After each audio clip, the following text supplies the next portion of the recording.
Hello, and welcome to this session on state execution. My name is Paul. I'll get back to that. The agenda for today, we will have a little establishing of our invariants. Then we will see what senders and receivers are. We will have a little bit of insight about how to connect senders. We will get a program by writing an implementation, and then we'll finish off. And as special pop-ups, we'll have short detours into what an ISR is. That is short for interrupt service routine. And we will have, I'll have a short word on what freestanding is, because I can't be up here not talking about freestanding now, can I? So some of you might know me. As I said, my name is Paul. I'm an electronic engineer by training. Always thought that the only way to write programs for microcontrollers was in C, and then I saw how electronic engineers program in C. So I've been a member of the ISO C++ subgroup 14 for almost since it started. I am a father of two. The last implementation just as I was preparing the stuff for this talk, so please bear with me. I am in my daily life a firmware pilot at Trifork, where I do all sorts of embedded stuff, but of course any expressions expressed here are my own, and you can call me he or him. So what is this going to be? This is going to be an exploratory talk on senders and receivers, also known as P2300. And when I say exploratory, when I first started this, I knew nothing, and now I have scratched the surface, figured out enough that I feel confident trying to tell other people to do this. But these are my findings. This is how we rolled out 50,000 devices into the wild using senders and receivers. This is new and interesting. Let's have a look. So most of this is not production-ready code. You'll have to make up for yourself about the P2300 code base.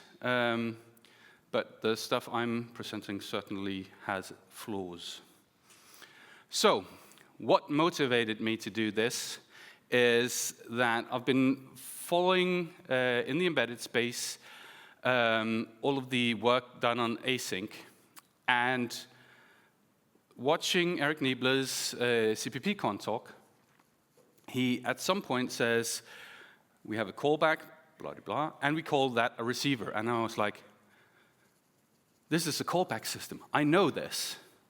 And then I took a look, and of course, there was no way to get around exceptions until we had an amendment removing exception pointer from a lot of the core points, which means now we can actually do senders and receivers without having exceptions. That is a big thing in the embedded space. I know there are a lot of differing opinions, but at least for my case, the RAM for an emergency stack is just not there. So this is a big thing. So how do you best figure out a new thing? Well, you write a talk about it, and this is what I've done. So generally, what is senders and receivers, and why is it so brilliant? So what we have here are three of the concepts that we'll be talking about a little later. We have a scheduler, also called an execution context or whatever, gets us the place where we want to execute something. This is not entirely true because it might be an ephemeral thing where the thread actually runs. But for now, let's just go with the schedulers where it actually runs. This will give us a sender, which will send, you're ready to do something now. And the brilliance of this is that we can chain chain our senders, and chain it up until we get to a receiver. And at that point, we will end the asynchronous operation. Which means we can now reason about our asynchronous code. There are no branches off into the wild.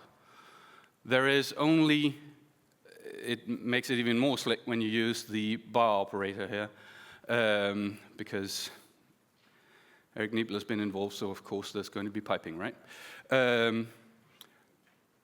But the reasoning behind what's going on is totally contained within our system, which also means that any buffers that we might have doesn't have to be shared by a shared pointer. It doesn't have to be allocated on the heap. We can just put on the row above auto row, we can put all our buffers on the stack, and we can use it because we know that by the time this scope ends, we will have been done with the buffers. Also, if you want to know more about this, go search online for the excellent blog post, Go statements considered harmful. Very good introduction to this aspect of it. So, conceptually, what are senders? Don't worry too much about the code. This is just my attempt at Patricia Ose's beautiful graffiti. But the concept of a sender is that it is lazy work. So whatever work you want to do, you put that in a sender. And I get a very strong Scott Myers vibe here, because this is a lie, but you're not ready for the truth yet. But senders is what we call our lazy work. So we define what the work is, but we're not doing anything yet. A receiver is, as we just talked about, just a callback. It has a couple of things, a couple of functions that can be called on it, and that is the callback routine that you would be familiar with from other asynchronous libraries, but this is now contained within the framework. So, how do we chain these? Well, I rearranged the sender-receiver or the construction here a little bit, because all of our algorithms, which are senders that also have receivers in them, take another sender as an input. So the input then becomes a part of the sender, which then can be input to another sender that it now becomes a part of, growing and growing. And this is how the senders and receivers will actually be, the receivers inside the senders will actually be able to call the next sender outside of it. The whole idea behind senders and receivers is that as users, you'll never see anything except senders. You will today, but that's just because we're special. So, connecting a sender and receiver gives us a operation state. And the thing about an operation state is that that is what can be started. So we had the senders being lazy work, but as soon as we have an operation state, we can actually call start on that. And I would like to stop right here a moment and divert your attention to the second to last line that says tag invoke. Because if you're going to be writing your senders and receivers, you're going to have to know about tag invoke. Tag invoke is a newish construct. Some people are talking about putting it in as a language feature, but for now it's a library feature. And it's a relatively simple library feature, doesn't really need anything very difficult. But you can see the first thing we pass to it is the connect type.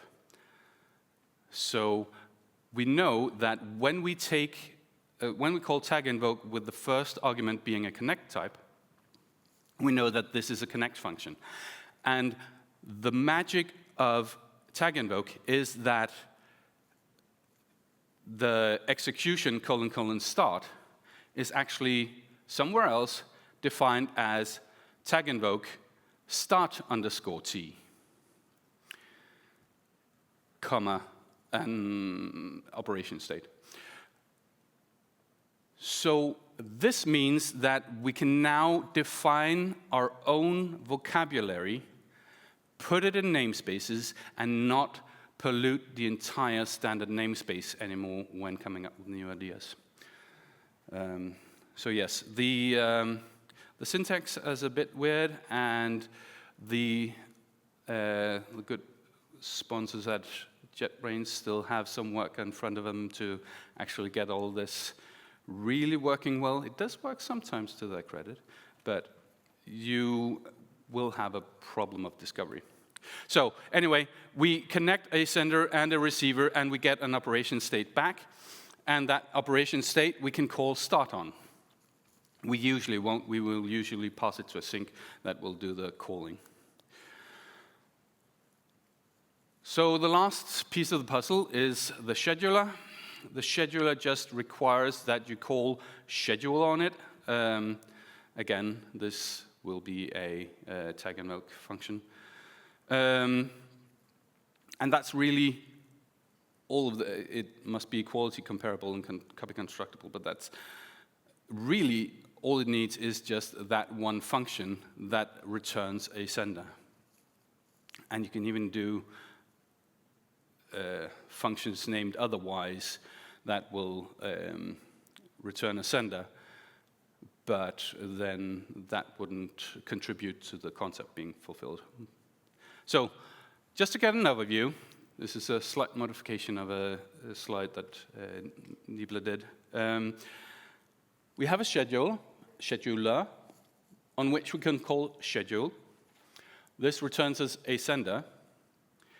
The sender we can call connect on with a receiver, and that will generate us an operation state. We then call start, and some amount of time will pass, and then exactly one of the set functions will be called.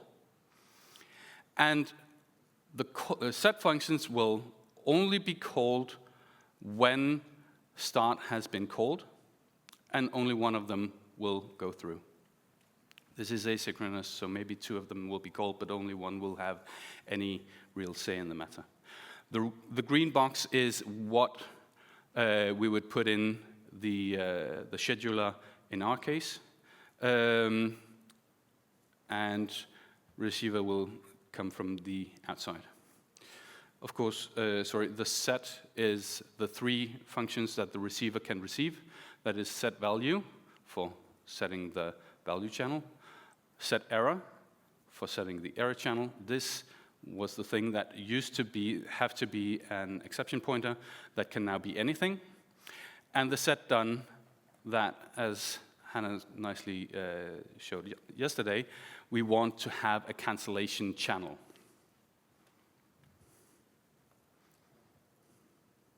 So, short interrupt. What are interrupts? I won't be diving too much into this, but the motivation for this very interesting quote, interrupts, just like threads, except when they're not, stems from the good Odin Holmes, who in one talk said that, well, we kind of do have threads, they're just called interrupts. And in another talk said, well, the interrupts are nothing like threads at all. So the thing about interrupts is that it moves execution to a separate context. This is not concurrent work, this is just parallelism. The interrupt can happen at any time, even between clock cycles, because we have to do with the real world here. And at that moment in time, when the interrupt gets registered in the CPU, we will jump to the ISR, the interrupt service routine. This might be in the middle of a read, modify, write function. So we can't really use the normal threading primitives, and that has an effect on how we need to modify P2300. So when the ISR is done, you go back, and the main thread will just go on its merry way, none the wiser that things have changed. And this, in short, means that if you're changing anything in an ISR, make sure that you're not reading it in 2 registers in your CPU. Make sure that you know exactly what you're doing with the stuff that is going on in the ISR, because it is not sufficient to mark it volatile. It is not sufficient to mark, for once, it's not sufficient to mark it atomic. You need to mark it volatile, and you need to make sure you understand what your computer architecture is all about. So, we want to make an asynchronous pipeline. I want to say at this point, this is like the general thing. These are the things that are needed in order to make an asynchronous pipeline. Does anyone here have a question? Is there any questions online yet? Great. I'll just mosey on then. So, as we saw, we'll need a scheduler, something to schedule on. We need a sender, possibly more. We need algorithms. We're not going to cover those here because we're doing the very least of things, but those would be the things that massage the data that we're given from the sender, or pulling data out from, there is data, okay, I will go grab data. And then a receiver in order to get the data out that we were given and that were massaged. So I'm going to build this off of the reference implementation by Bryce, Eric, and a lot of other people. The GitHub here says Nvidia. It started out as Bryce's own private thing, and that's still where the proposal paper is at. I had to make some adjustments, but the adjustments I had to do were largely the same as I did for the standard library in freestanding in order to try and implement let's see, 0928. The freestanding proposal, which allows us to have almost the entire standard library, except for the things that throws exception and allocates. And I had to do the same for the Nvidia. I don't want stuff that can allocate. I don't want things that can throw, which throws out a lot of the really nice features, but luckily not all of them. One more thing is that at the time I started this, I made a conscious decision. I'm not touching coroutines. I tried looking at them. They gave me a headache. And the thing I could take from it was that it is almost impossible to, at this point in time, to get it to not allocate on the heap. So I went and said, okay, I'm not going to do that. That being said, this might, senders and receivers might actually be the thing that makes it possible for the compiler to not go onto the heap, because, as I said before, when we get to the end, everything will be released, so that might actually be something for the compiler. So, let's build an ISR sender. We just need to be able to return a sender using tag invoke. This is not a whole lot of work. We'll see what the UART sender looks like in a bit. But pay attention to the 3 dots. The 3 dots are the entirety of the rest of the UART class.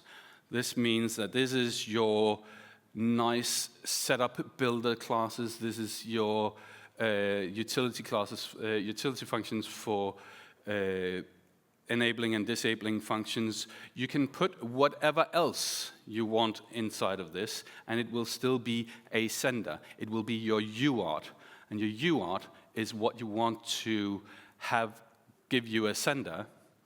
So the 3 dots in this is actually very huge, but those are not for this talk.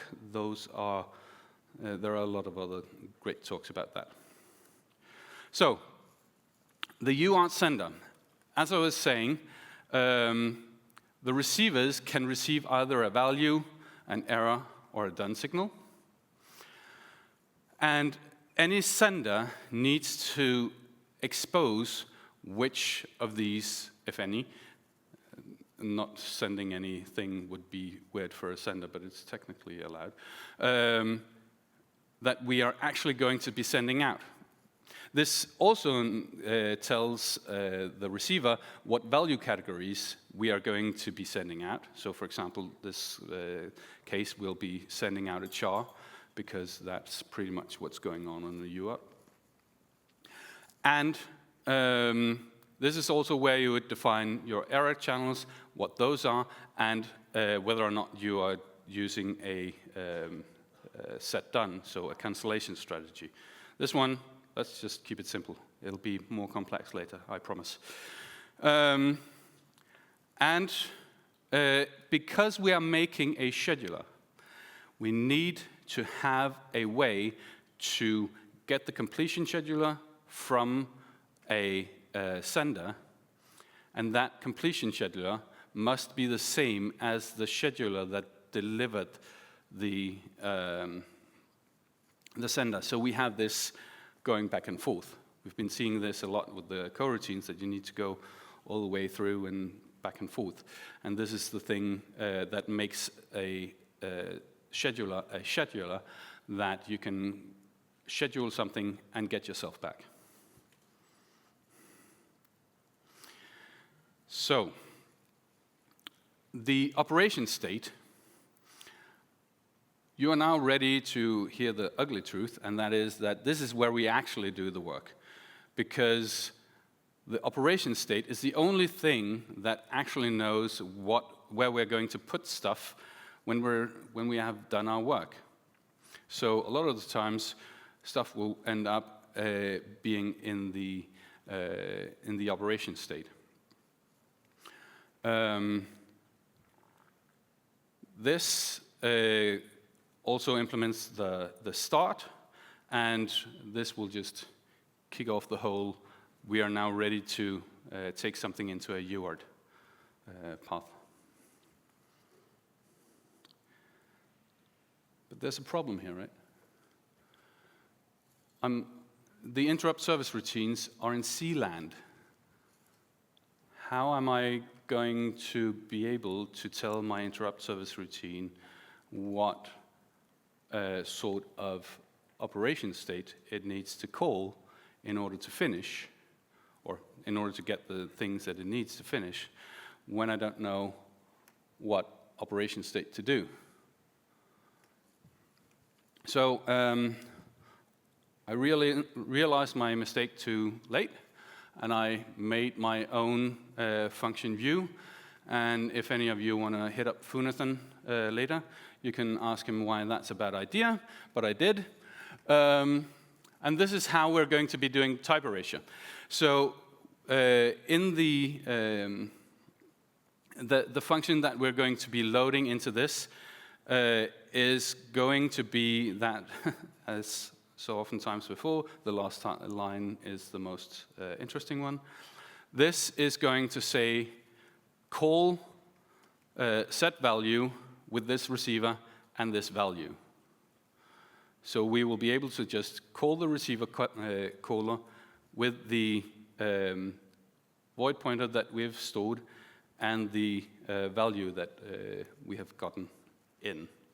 Rather not dwell on this. So now we can have a type erased operation state. We can just set it up elsewhere, and this also gives us another nice advantage, and that is that we can now say, no, I'm sorry, I can't, I'm busy. Because if we already have a callback set, remember this is an optional, then we can just say set error, the int is going to be busy, and this will allow us to, and this is legal, because this happens in start. Remember, you can only call any of the set functions on the receiver once start has been called. So now we're calling start, it has been called. We're telling you, nope, that was quick. Otherwise, we're just going to throw it into the receiver callback, and then we're going to enable the interrupt, which will, at some point, just magically start. Call this function, and we will then put in the UDR is a global variable, which is why some embedded programmers are not always too focused on actually having great segregation, because we're forced to deal with global variables all the time. And then disable the interrupt again. And we need to disable the interrupt because if we get into this routine again, then bad things might happen if we haven't set up the chain again. Now, I promise you it will be more complex. In order to actually wait for this output to happen, we can't use the async wait that is part of the standard, because that is mandated to use the standard exception as an error path. So, and furthermore, and possibly more important, we don't have thread yield. We can't yield the thread. What we can do in embedded is that we can go to sleep. We like sleeping. So this sender will, as long as there is no result, it will go to sleep. And the interesting thing with the AVR architecture is that whenever an interrupt happens, the microcontroller will be woken up, the main thread will be resumed, and you will have to check if you got woken up for no reason, and can go back to sleep, or you can you really have something to do. So, for example, if you have a long chain, you might want to accumulate some data. You'll be woken up a lot of times before you're actually given any data. Yes, and as I said before, we're this is not good. I am going to try this. So here, I hope this shows up on the screen recording. We have the optional value and the volatile bool. And as I said before, we want to be using volatile in order to make sure that we are in the state we're looking for. And this can only be written to or read from. Do not read and write from it in the same operation, because it might slice. Had a nice paper describing this recently in the SG14.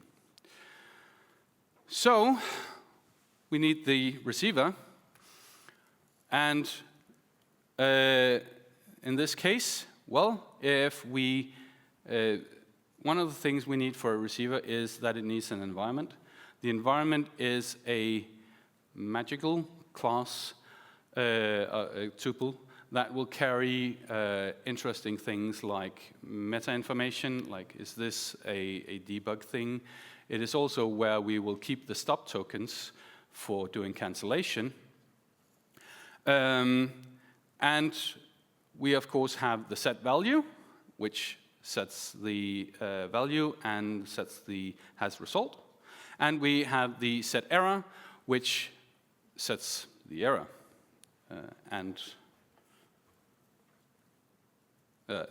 Which just says the has result, and any more error configuration could be done in this part. So now we get to the user-facing side of the story. We can create a UART, as we would normally do, in order to have a serial connection. And then, in an infinite for loop, as is the way you do things in embedded, because you almost never want to end your program in a bare metal setting, you create a sender by calling schedule on the serial, and then you call async sleep, and if we got a value, then it's success, and if it's not, then we can handle that. So this is really the beauty of the senders and receivers, is that once we have done the ugly parts behind the scenes, which is enough to fit on a slide in a false font in LaTeX, we get to this. And we know when we leave, when we have result, that all our asynchronous operations will be done, they'll be terminated, any and all memory can be released, and we're free to carry on, not having to worry about multiple threads, multiple executions on what happens if my interrupt suddenly fires. So, did I just do this the Feynman way? You formulate the problem, you think really hard, and you write the solution. No, of course not. I did this using the concepts. Concepts is a very, very big part of the sender-receiver proposal, as you saw. And the way my mode of operation was, I would write struct, and then I would think about 20 minutes about a really good name, and then I would close the struct, and then I would write, I want this to be a sender. I want this to be a receiver. I want this to be a receiver of blah. There is utilities in the standard execution library that I'm using, the reference implementation, for debugging things. It's a bit verbose, but yeah. It's carried off way into the back, because that's not for users to use, that's for developers to use. So just one note, please. When you do this, make sure that you put your static assert outside your class after you've fully defined it. It doesn't work on an incomplete class, and you'll end up wasting a day. So, I said that we're going to need freestanding to do this. And that is because the way freestanding is defined, actually the way C++ is defined in a freestanding system today is horrible. So a lot of the things that you would want to have in C++, like all of the nice new things, that's a rotate. No, it's not. Not if you're running freestanding. In freestanding, you get to roll your own. And the P0928 was the first attempt at improving this situation. And it took the grab bag of all the things that this is what we can use. We can use this without any penalty to us, and it would be really great if we had this in the standard. And the standard committee looked at it and said, that's a mouthful. Please come back when you've split it up into smaller atomic parts that we can actually look at. So in the SG14 group, there's a lot of work going on, or at least some work by Ben Craig, to remedy this. if you are in the embedded space and you want to cut your teeth on something in the standard, maybe reach out to him. I'm sure he'll be glad to have any and all help he can have. We sure could use it.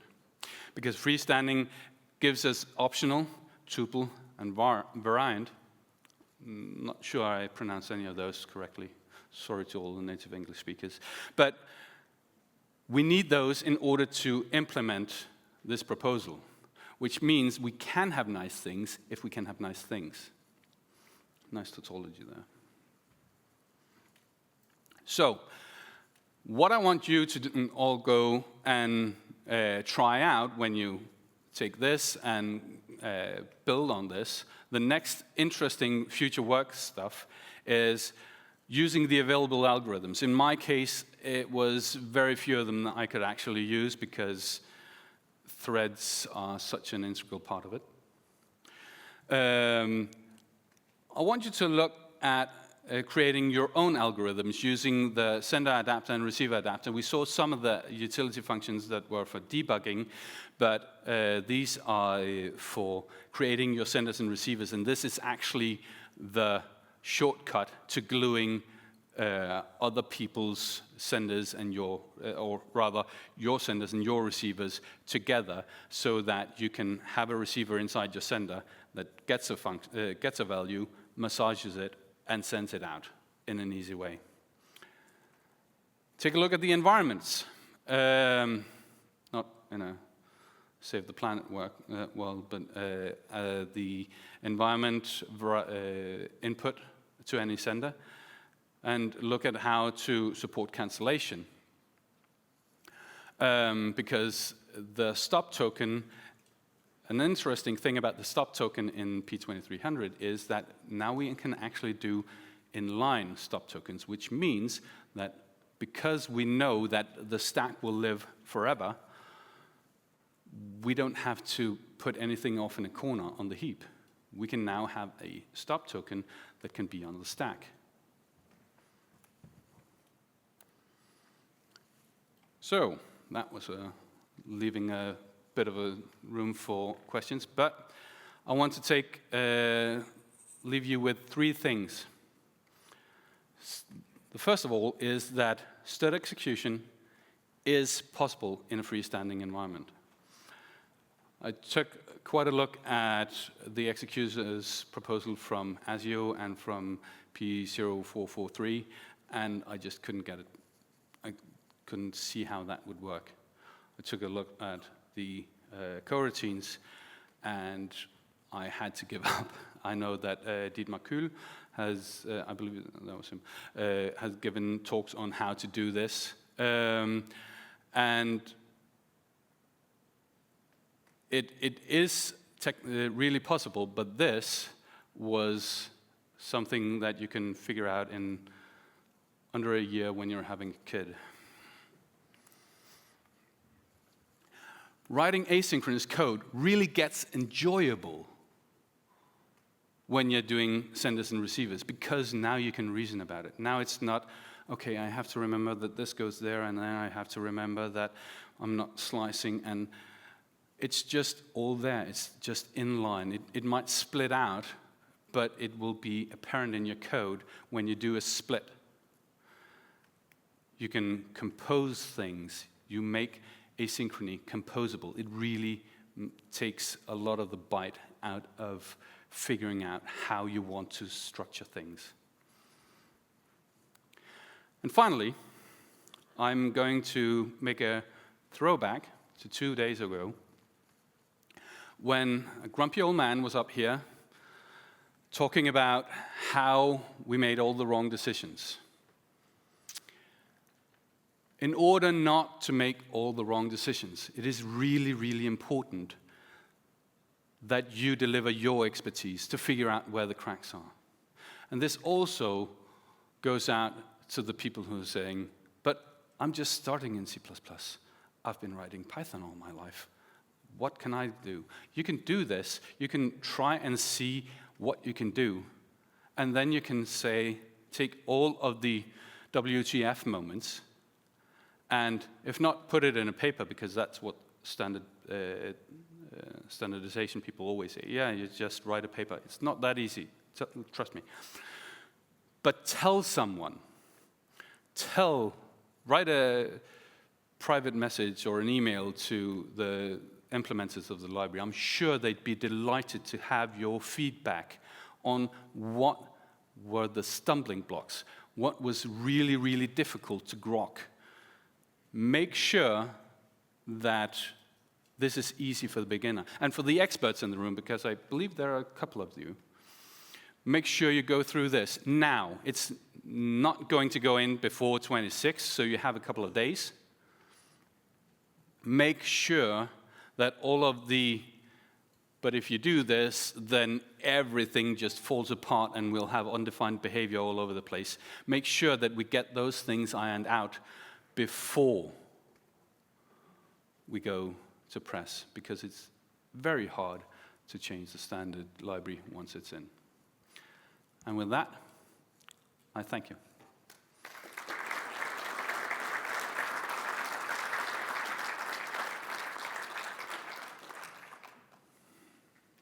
So, open mic. Has the internet woken up yet?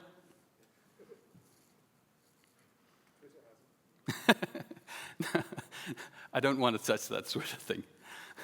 I disliked Twitter before it was cool. Nothing? Wow. I must be an excellent speaker. Well, in that case, what? Nope. In that case, if you have anything, please hit me up in the hallways. I'm always interested in talking about this. Thank you very much.